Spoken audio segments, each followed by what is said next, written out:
Bismillahirrahmanirrahim. Assalamualaikum warahmatullahi wabarakatuh. Semoga Bapak Ibu sekalian senantiasa berada dalam keadaan sehat dan walafiat. Perkenalkan, nama saya Nur Hikmah Padiatu. Saya adalah salah satu dosen pada program studi arsitektur Fakultas Teknik Universitas Muhammadiyah Makassar. Pada kesempatan kali ini untuk bidang pendidikan dan pengajaran, saya akan mendeskripsikan mengenai salah satu mata kuliah yang saya ampuh, yaitu di semester ganjil studi kelayakan ekonomi dan bangunan.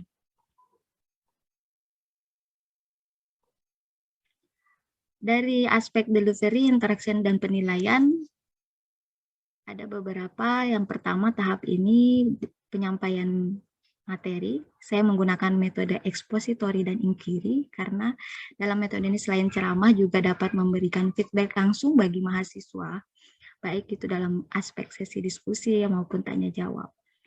Beberapa media yang saya gunakan dalam penyampaian materi, yaitu PowerPoint sebagai bahan ajar untuk slideshow, Microsoft Excel sebagai simulasi atau tutorial dalam menyampaikan rumus atau perhitungan lainnya, Word, PDF berupa model sistematika perhitungan untuk mahasiswa. Adapun media grafis, baik itu dalam bentuk gambar, bagan, serta ilustrasi dan karikatur untuk memberikan feedback bagaimana mahasiswa untuk lebih melihat gambar lebih imajinatif. Selain itu juga saya menggunakan aplikasi media berbasis komputer seperti software AutoCAD dan SketchUp. Ini untuk memperlihatkan atau memvisualisasikan bagaimana segmen-segmen rancangan, misalnya dalam pokok bahasan, draft, atau rancangan anggaran biaya. Selain itu, dalam penggunaan bahan referensi atau media cetak, beberapa buku digunakan atau dapat ditinjau dalam mata kuliah ini, seperti bukunya Beta Suryokusumo Sudarmo et al. Mengenai dasar kelayakan arsitektur proyek dan ekonomi bangunan, bukunya Mike Elmais, Pembangunan Real Estate, John Leslie mengenai perhitungan finansial, serta berbagai buku mengenai ekonomi teknik lainnya oleh Nyoman Pujawan dan Lillenblank and Tarkin. Pada aspek interaksi, media aplikasi yang saya gunakan yaitu selain WhatsApp group, video konferensi atau Zoom meeting, Gmail untuk melihat keaktifan mahasiswa dalam pengiriman tugasnya, serta Google Classroom. Adapun pembahasan mengenai RPS sendiri, mata kuliah ini memiliki bobot 2 SKS. Adapun capaian pembelajaran lulusan yang dibebankan kepada mata kuliah, yaitu menafsirkan serta memahami studi dan ekonomi bangunan dan penerapannya di bidang arsitektur, serta menentukan dan menghitung nilai suatu aset proyek, serta menilai bagaimana kelayakan suatu proyek tersebut. Dari CPMK ini diturunkan beberapa kompetensi dasar atau indikator dari berbagai bagian dari pokok bahasan di setiap pertemuan.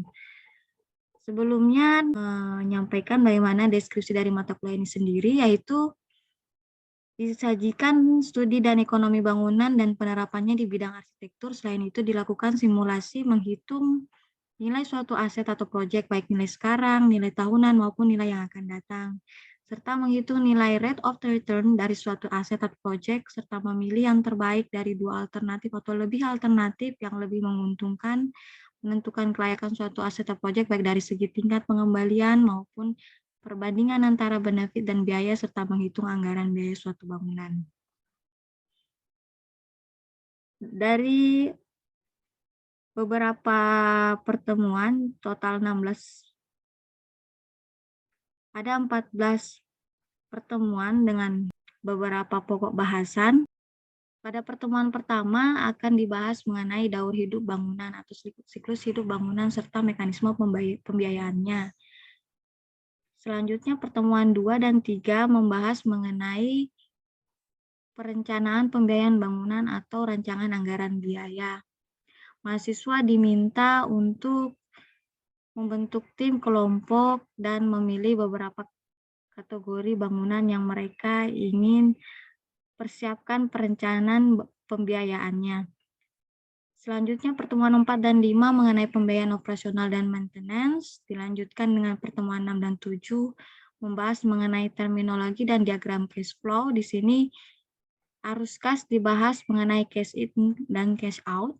Selanjutnya pada ujian tengah semester biasa saya memberikan tugas besar mahasiswa yang telah mendiskusikan dalam kelompoknya mempresentasikan hasil dari diskusi tersebut dan bagaimana mereka memaparkan serta mendemonstrasikan hasil simulasi dari apa yang telah mereka diskusikan. Selanjutnya pertemuan 9 dan 10 investasi proyek, di mana di sini penilaian kelayakan suatu proyek dinilai dari beberapa metode, yaitu metode NPV, IRR, dan payback period. Dan pertemuan 11 membahas mengenai tingkat bunga nominal dan efektif serta pengenalan terus-menerus. Selanjutnya pertemuan 12 evaluasi dengan menggunakan present worth dan capitalized cost. 13 dan 14 membahas mengenai rate of return dari suatu proyek, dan di pertemuan 14 mengenai evaluasinya dengan metode alternatif berganda, serta pertemuan 15 yaitu mengenai evaluasi benefit dan cost ratio. Dalam rangkaian pembelajaran mata kuliah ini, model pembelajaran yang dominan saya gunakan yaitu brainstorming dan case study, simulasi, ceramah, serta project-based learning. Case study biasa saya memberikan materi dengan mengaitkan pula masalah-masalah kontekstual atau masalah sehari-hari di kehidupan nyata, sehingga mereka dapat berpikir secara kritis dalam arti menggunakan nalar dan mengaitkan dengan bahasan materi serta bagaimana mereka memecahkan masalah dalam konteks sudut pandang masing-masing individu mahasiswa. Metode simulasi dan tutorial saya gunakan untuk memaparkan atau menjelaskan pokok bahasan yang dominan membahas mengenai perhitungan serta rumus. Small group discussion biasa mereka gunakan model ini pada pokok bahasan penentuan atau perhitungan dari rencana anggaran biaya, di mana mereka masing-masing kelompok memilih kategori bangunan dan menentukan persiapan anggaran biayanya dari masing-masing aspek seperti volume pekerjaan, harga satuan, serta rekapitulasi anggaran secara keseluruhan.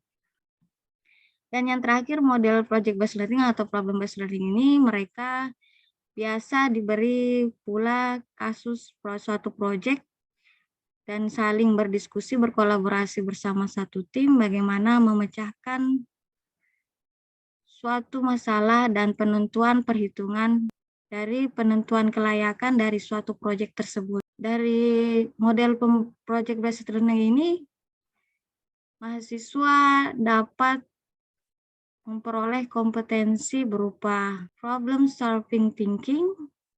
Mereka dapat memecahkan masalah dengan konteks masalah proyek yang beragam dan saling mendiskusikan untuk memperoleh suatu analisa di mana metode tersebut merupakan penentuan penilaian dari memilih metode alternatif, baik beberapa metode penilaian atau perhitungan investasi suatu proyek. Selanjutnya mengenai asesmen atau penilaian, Ini merupakan tabel yang diberikan oleh Fakultas Teknik sebagai pedoman penilaian dari masing-masing bobot dengan pembagiannya masing-masing aspek, yaitu kehadiran 15%, keaktifan 10%, tugas perkuliahan 10%, tugas struktur atau lapangan 20%, serta ujian tengah semester 20%, dan ujian akhir semester 25%. Dari konversi akhir keseluruhan akan diakumulasi oleh Sistem Manajemen dan Akademik Kampus di Universitas Muhammadiyah Makassar, yaitu SIMAK, dengan bobot masing-masing seperti berikut, yang kemudian dikalkulasi.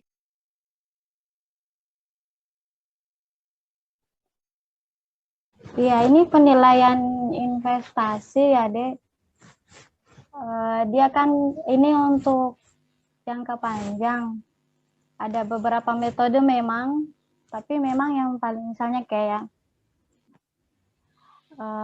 itu profitability index juga dia termasuk juga, cuma kita hanya yang familiar saja, yang misalnya kayak NPV, IRR, payback period gitu kan. Ini untuk kenapa sih butuh penilaian investasi gitu ya? Karena memang untuk misalnya terlepas ke depan nanti kalian punya teman atau kalian yang menjadi ini ya, istilahnya konsultan untuk aspek financial project atau feasibility project. Kalau misalnya ada usulan studi, baik itu studi kelayakan bangunan begitu, atau studi kelayakan usaha, misalnya bisa menganalisis proposal investasi project begitu ya, Dek. Itu lepas semua itu misalnya dalam satu usulan tersebut itu dikatakan entah itu dia layak dilaksanakan atau tidak layak dilaksanakan. Nah, NPV sendiri ini dia net present value ya istilahnya. Kalau Ibu pernah sampaikan ya, Dek, untuk metode yang ini, maksudnya yang pernah present value, maksudnya ini pengantarnya kemarin. Present value ini ada sama future value. Jadi kan misalnya kita bilang saja 5.000 perak gitu ya. 5.000 perak ini apakah misalnya kalau dibilang kita tarik mundur ya, kalian mungkin masih sudah lahir belum ya waktu 90-an dulu. Misalnya Ibu waktu sekolah dasar dulu masih tahun 98, 97 gitu. Kalian udah ada ya? Baru lahir, Bu. Baru lahir. Jadi itu misalnya tahun segitu itu 5.000 sudah kayak bisa beli beberapa lauk gitu ya, Deh. Misalnya mau lauk dalam arti menu makanan udah bisa banyak gitu kalau jajan, bukan hanya bakso gitu kan. Lebih dari itu mungkin bakso, nasi goreng, beberapa. Nah, itu kalau kita mau tarik mundur di sana kan, itu wah 5.000 tuh udah banyak sekali, padahal dulu tuh 500 perak aja itu udah bisa makan bakso gitu kan. Sudah bisa dapat cemilan banyak gitu, 500 perak saja gitu kan, Deh. Nah, ini kalau dibilang untuk NPV untuk menentukan investasi dalam jangka panjang ya, Dek, baik terlepas itu minimal 5 tahun, 10 tahun atau 20 tahun. Nah, itu kita bisa menariknya ke NPV ini. Jadi kita menarik jangka panjang tersebut gitu, misalnya entah itu 50.000 di jangka 10 tahun ke depan, itu sudah belum tentu gitu kan. Maksudnya kita dibilang banyak gitu, padahal di jangka yang waktu itu kita lihat dalam waktu tersebut, kita tarik di waktu sekarang, belum tentu begitu besar, begitu 50.000. Sama seperti ke Ibu cerita kasus tadi kan, ya. Maksudnya 5.000 versi sekarang sama 5.000 yang waktu Ibu dulu SD, wah banyak ya. Padahal pas ditarik waktu sekarang, present value sekarang ditarik ke zaman ini, yang ke zaman sekarang itu padahal nggak juga gitu. Paham dulu ini, deh, apa istilahnya, filosofinya ini NPV ya, gitu. Paham ya, Bu? Oke. Ya, ini Di mana NPV sendiri itu menghitung antara nilai sekarang investasi dengan nilai sekarang. Nah, ini Ibu bilang tadi, nilai sekarang, penerimaan kas bersih, operasional maupun terminal cash flow di masa yang akan datang. Nah, itu tadi ditarik waktunya ke sekarang, penilaian saat ini. Dengan suku bunga jangka waktu di saat itu dulu, di saat yang waktu nanti gitu. Kita menariknya menghitung, mengkalkulasinya di saat ini. Kas bersihnya. Decision rule-nya sendiri ya, Dek, misalnya ini aturan keputusannya sendiri. Dari formulasi dari NPV itu sendiri ada beberapa ya. Yang pertama ini cash flow. Nah, itu syaratnya dulu cash flow, makanya Ibu berikan kemarin tugas cash flow supaya jelas arus kasnya jelas dulu. Ini satu langkah pertamanya ya, istilahnya ketentuan-ketentuan yang berlaku atas dasar NPV ini gitu. Yang kedua, return cost atau required return, istilahnya cost of capitalnya ya, Dek. Misalnya Ibu pernah sampaikan yang kemarin ada suku bunga sekitar 20%, 15%, 10%, 12, sekian persen, kayak gitu. Jadi ini ditentukan dulu. Dan ini ada memang tabel ya, Dek, tabel suku bunga gitu udah ada. Ibu pernah sampaikan ya yang waktu cash flow kemarin. Nah, present value. Jadi menemukan nilai sekarangnya ini inti dari intinya juga. Jadi untuk menentukan NPV-nya ini harus ada nilai present value-nya. Ini nilai yang kita tarik ke sekarang. Jangka waktu saat ini dari nilai arus kas yang diperkirakan begitu. Jadi untuk menyatakan bahwa proyek itu layak atau bagus untuk dilanjutkan begitu, bagus untuk diinvestasikan, jika nilai NPV-nya lebih besar dari 0 atau bernilai positif ya, Dek.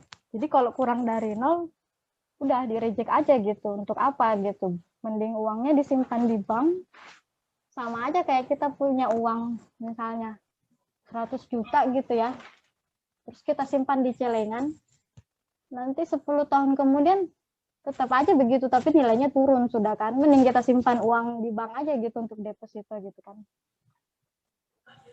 Jadi dia akan istilahnya executed atau dipilih ya, Dek, diterima proyek usulan tersebut layak dilanjutkan atau diteruskan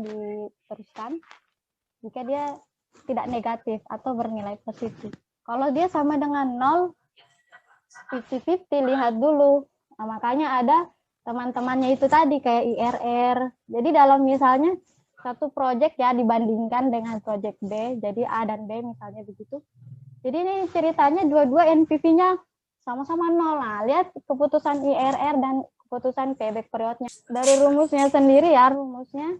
Nah, ini yang kita pernah pelajari yang lalu, yang present value. Bedanya dia ditambahkan ya, Dek. Itu ada ininya ya, Dek, ada justifikasinya kenapa gunakan rumus ini, kenapa gunakan rumus itu. R1 dia di tahun pertama, R2 di tahun kedua, R3 di tahun ketiga, itu seterusnya. Initial investment ini investasi awal. Jadi project cost untuk misalnya kita mau menjalankan proyek tersebut, modal awalnya ini yang ini. Modal awalnya dia di sini. Ini rumus yang di atas. Jika dia ini ya, Dek, uneven. Dalam arti uneven itu dia arus kasnya tidak merata.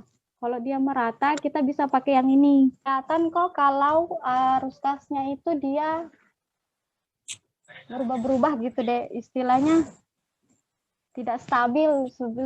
Sebentar misalnya tahun kedua dia plus ada minus kayak gitu, nggak stabil gitu. NCF ini net cash flow ya, Dek. Net cash flow biasa itu Cash flow. kalau ya net cash flow. Jadi misalnya kalau kalian ada temukan atau buat arus kas, kalian akan dapat NCF ini, net cash flow ini di kategori EBITDA. EBITDA itu earning before interest, taxation, depreciation, and amortization. Jadi kenapa dibilang ada depreciation ya, deh itu kayak amortisasi, kayak penyusutan ya, deh penyusutan, biaya penyusutan misalnya. Kenapa dibilang penyusutan? Karena misalnya ya contoh kita mau buat bisnis, kita mau buat bisnis terlepas ini bisnis project atau itu tadi bangunan yang kita investasi, misalnya untuk membangun rumah sakit, misalnya rumah makan kayak gitu. Itu misalnya, ya misalnya saya rumah makan ya, rumah makan, tapi ini rumah makannya misalnya rumah makan ikan bakar gitu ya, ikan bakar. Nah jadi sebelum ada kita punya modal kita itu kita belikan untuk mau membeli alat panggang kayak gitu kan. Sekarang ada alat bakar ikan yang canggih itu ya, Dek. Gak usah dikipas-kipas gitu, tinggal ditunggu aja, dia canggih gitu lah. Ibu lupa nama alatnya apa. Pokoknya itu, itu alatnya itu dia punya umur. Jadi misalnya diperkirakan umur alat itu misalnya, itu tabelnya juga ada ya, Dek. Tabel umur untuk masing-masing alat. Ada memang standarnya. Jadi diperkirakan dia misalnya umurnya cuma 5 tahun.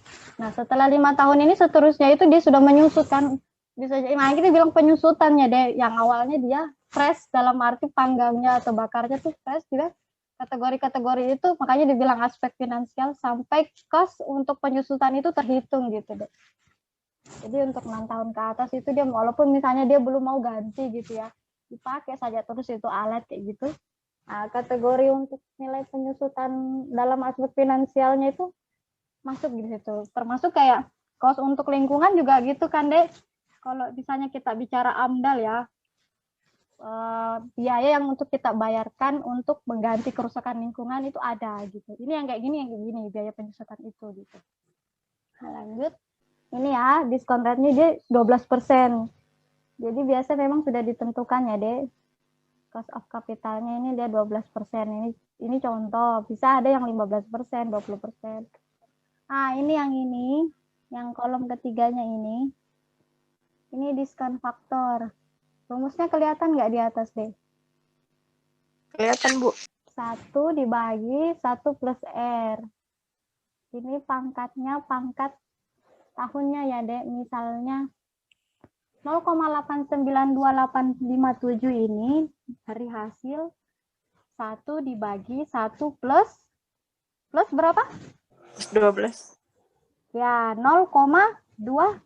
0,12. Ya. Jadi 0,892857 ini dari hasil pangkat 1 ya, Dek, karena dia di tahun pertama.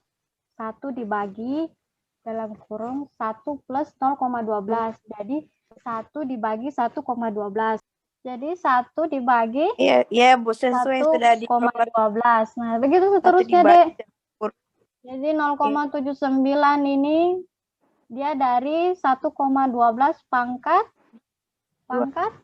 ya, begitu terusnya sampai 2. ke bawah ini. Nah, Pangkat. gitu. Langsung ke kolom sebelahnya lagi, present value.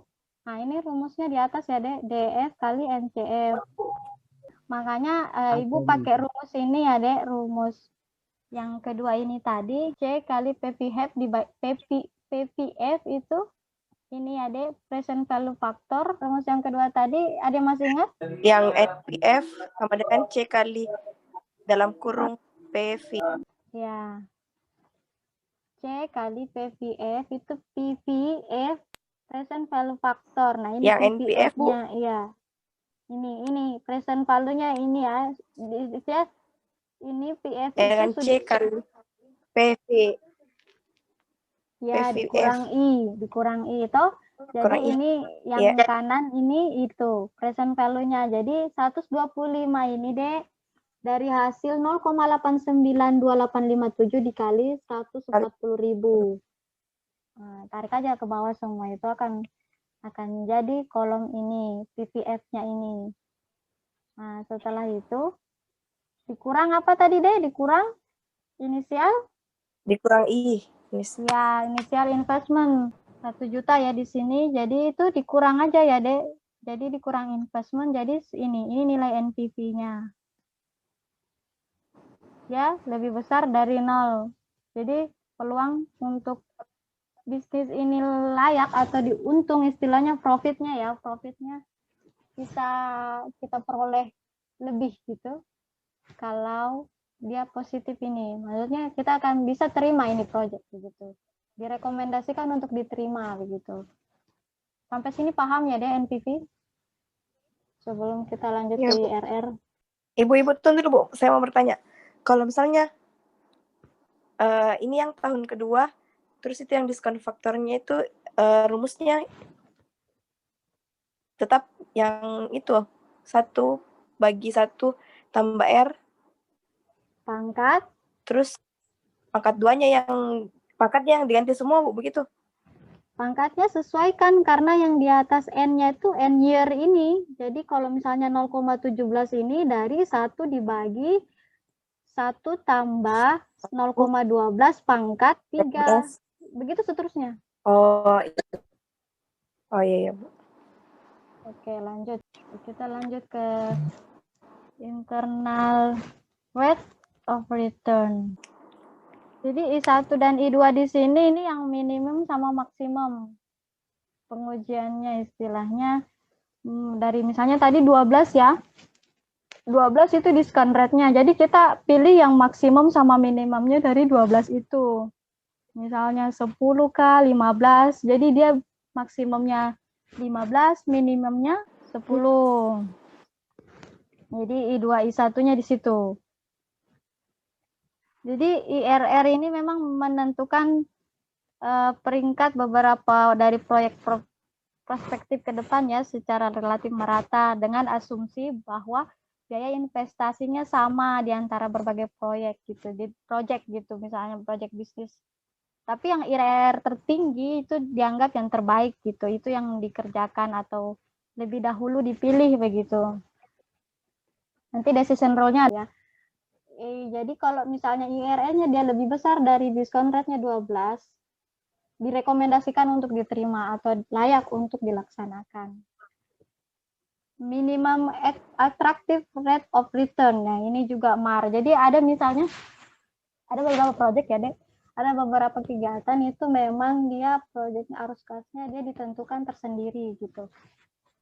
MAR-nya tersendiri terlepas dari DR-nya tadi gitu. Ini minimum rate of return karena dia dari suku bunga yang paling menarik istilahnya, dari suku bunga tersebut dia yang paling meningkat begitu dari kalkulasi ke depan jangka panjangnya. Dan nah ini NPV sama dengan 0.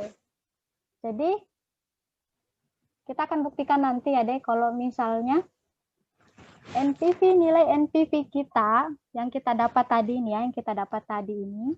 Nah, ini 61 ini dia akan 0 deh kalau kita masukkan persentasinya IRR.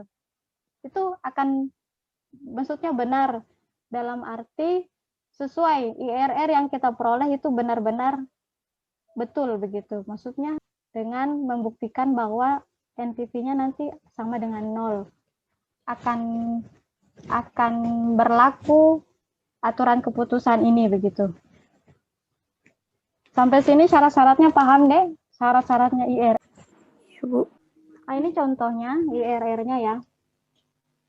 Nah, ini MAR-nya tadi kebetulan ini yang project ini MAR sama diskon rate-nya dia memang 12% yang digunakan ya.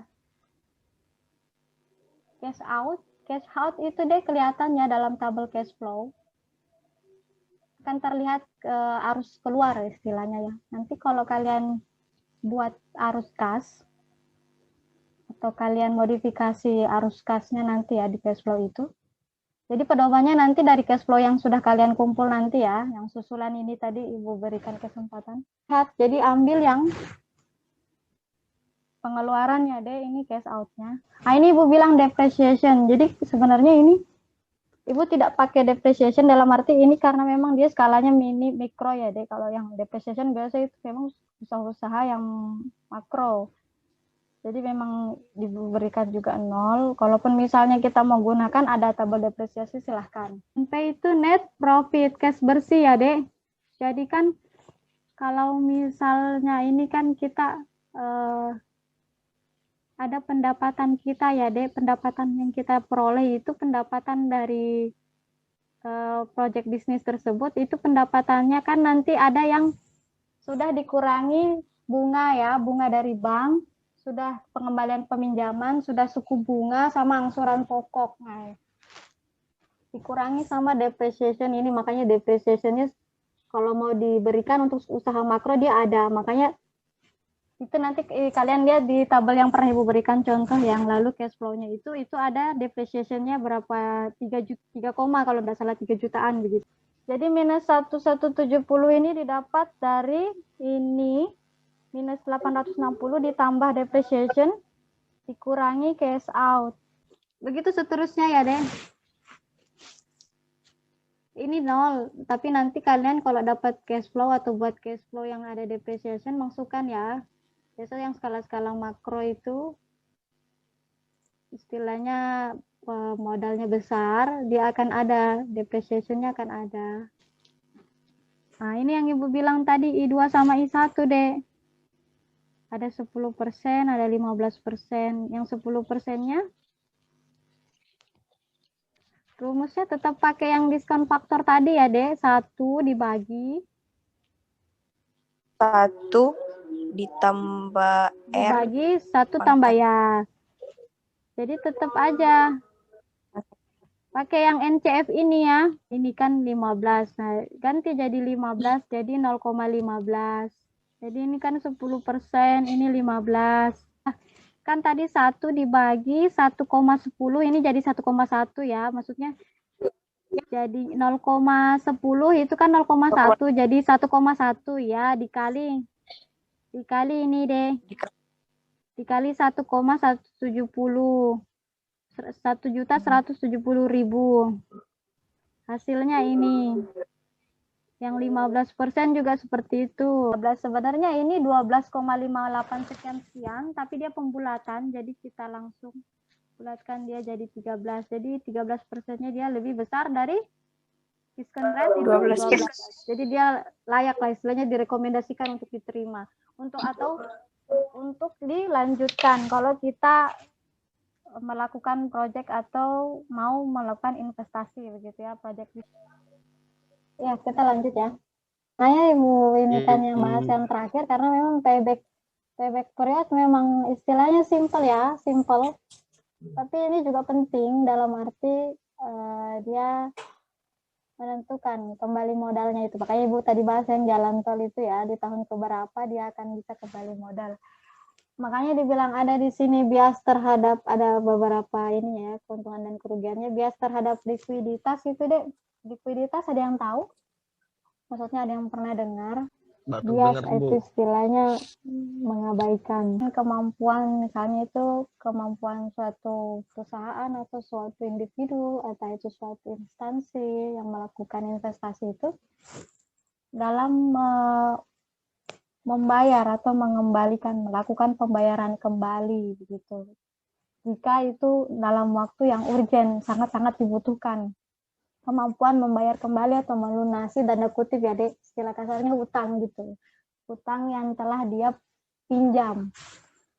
Baik itu dari bank gitu kan, dalam arti ini penting karena memang itu kalau dia mampu, dia akan menarik beberapa investor ya, investor untuk menginvestasi deh saham-saham mereka. Kalau dilihat profit istilahnya kemampuan likuiditasnya suatu instansi, perusahaan atau individu itu bagus, akan banyak investor atau investasi yang masuk, saham-saham yang masuk ke dalam proyek tersebut gitu. Nah, ini udah jelas ya, ini yang di bawah. Menyesuaikan dengan ketidakpastian arus kas di kemudian hari. Jadi misalnya dalam arus kasnya misalnya ditentukan proyeknya tersebut akan kembali modal sekian 10 tahun. Nah, itu bisa disesuaikan apa-apa saja yang ini membuat dia cepat kembali atau lama kembali, itu bisa terlihat. Nah, ini dia tadi bilang mengukur berapa cepat investasi bisa kembali ya. Jadi satuannya itu ini ya, Dek, dalam jangka waktu, entah itu bulan, tahun. Jadi ini contohnya ini tadi ya, kita langsung tarik saja nilai NCF-nya. Ini udah terlihat ya. di tahun keberapa proyek tersebut kembali modal begitu. Ini minus 860. Ini aja ya, ini rumusnya dibilang nggak ada. Nggak usah aja dihafal deh, langsung kita paham aja metodenya ini. Misalnya, intinya kapan dia positif, sudah nggak minus lagi gitu. Ini cara pertama. Cara keduanya, ini bisa kita hilangkan minusnya ya. Jadi misalnya ini yang cara pertama seperti ini ya. Yang cara kedua, kita hilangkan minusnya. Terus ini modal awalnya kita kurangi, terus misalnya 1 juta dikurang 140, dikurang 150, dikurang 160, sampai nilai yang dihasilkan tersebut tidak bisa mengurangi lagi kas di tahun. Kan dia dengan rumus Excel. Jadi sama dengan, kalian ingat baik-baik ini karena kalian bisa pakai untuk membuktikan dari rumus yang manual. NPV, klik ya, klik NPV rate, ini kan sudah langsung terbaca ya, rate ini diskon rate-nya ambil 12. Kita klik saja gini 12, baru koma. Nah, itu value ini nilainya langsung. Kita ambil dari tahun pertama, kita scroll, baru kita koma lagi. Oke, tutup kurung maksudnya. Terus ditambah. Nah, ditambah. Istilahnya ditambah ini ya, Dek, sama saja dengan rumus yang manual, cuma kan ini ditambah karena kita tahu modal awalnya pasti minus. Jadi nggak mungkin dikurangin gitu. Makanya di sini ditambah karena kita tahu modal awalnya minus. Klik ya, baru enter. Sama kan? Ini rumus membuktikannya bahwa alur yang kita sudah kerjakan manual ini terbukti benar dengan rumus Excel ini gitu. Rumus menggunakan Excel-nya. Halo? Sampai sini deh. Iya, Bu.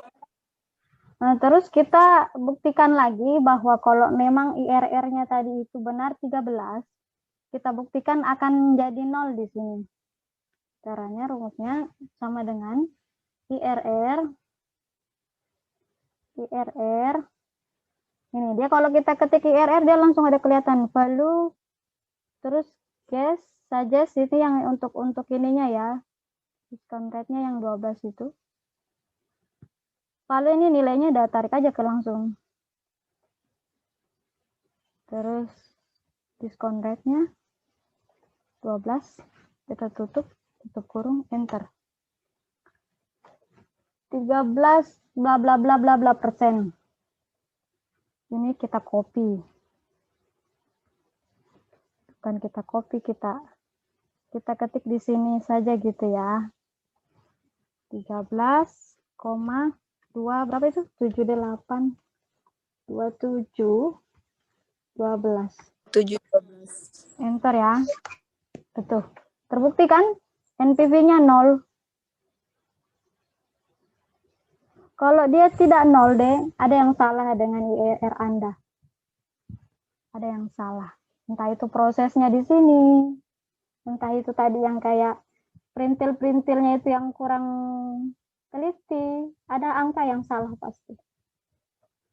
Ini untuk para praktisnya ya, tapi untuk dapat 13 ini, dia perlu alur ini gitu. Kita hanya membuktikan bahwa 13 ini benar gitu. Makanya dia NPV-nya sama dengan 0. Sampai sini ada pertanyaan, Dek? Nah, sebelum kita lanjut ke yang terakhir, payback period, membuktikan payback period. 0, kita tarik semua. Pilih 1. Tutup kurung. Nah, sesuai ya. 6, Dek. Benar ya? Yep. Tahun ke-6. Ini pembuktiannya kalau pakai rumus match ini, formula di Excel. Oke. Sampai sini ada pertanyaan?